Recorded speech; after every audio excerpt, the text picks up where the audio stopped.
Well, we are here at the Center for Vein Restoration, once again with Dr. Barajas. We are talking leg health in women and what you need to know about vein disease. Again, good morning and thank you so much for having us here. Thank you. This is one of those topics that is sort of near and dear to my heart because I still deal with varicose veins from time to time, but even more so when I was pregnant. But I think you would agree when it comes to women, it's difficult because it can make them feel embarrassed and maybe a little self-conscious too. Certainly, and it's definitely a quality of life issue for women, and we help with that. You do. Okay, let's start with the process. First of all, what causes these varicose veins? I always wonder that, where do these come from and why doesn't that girl over there have them? Why do I have them so much? So there's several factors for varicose vein disease, and we probably need to distinguish between spider veins and varicose vein disease. Yes, please. So the basis is based on the diameter of the vein. So if it's 3 millimeters or more, that's a varicose. Anything less than a millimeter is considered a spider vein. So I think I have the spider veins that come out, but you say those can, so it's just a matter of progression, how they progress even worse, and is that what makes them be called varicose veins then? When the vein dilates to 3 millimeters a certain or more. size. And most women with spider veins won't get varicose veins. They're almost two separate categories of vein disease. Okay.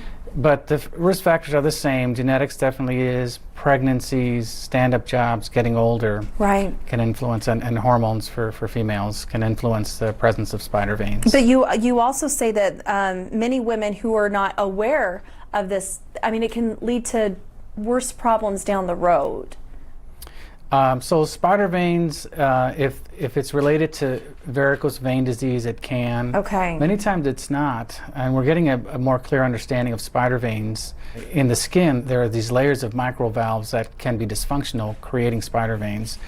And yet, in some people, they'll have a lot of spider veins. When we scan them, we don't see much of any varicose veins. Really? So it's a different monster, so to speak. And kind of two separate things, really. Sometimes it can be totally When separate. you get right down to it. And we can deal with that too. It's just interesting how it progresses. It is. And you say pregnancy and lifestyle, including certain occupations, can affect the progression of the disease as well. Correct.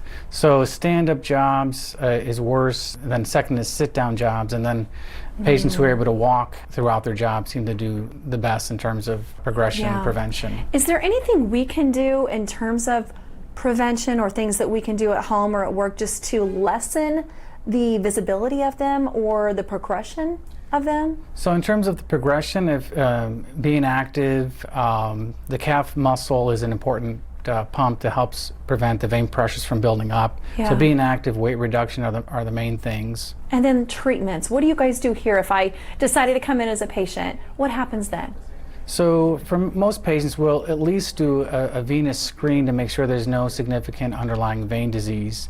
And then we manage these patients with injections. It's called sclerotherapy. It'll form a microscar inside the vein, which when that shrinks, then the vein disappears. Oh, okay. So minimally invasive. I would imagine that's questions a lot of people have who wonder, okay, how is this going to work? Is it a long procedure? What does it entail? Right. So it's minimally invasive and very tolerable. We use very fine needles for these injections. The medication really doesn't sting much at all, and takes maybe about 20 to 30 minutes depending on what the patient has. And then how often do you have to come back to make sure those things are good to go? So the earliest a patient comes back is 6 weeks. We got to give it time to do its thing. Between 6 weeks and 3 months. Okay. Well, thank you so much for your time. We appreciate it. I know that they can give you guys a call or visit centerforvein.com, correct? Yes. Okay, there you go. Dr. Barajas, thank you so much for your time. Thank you. We'll put all this information on IndyStyle.tv.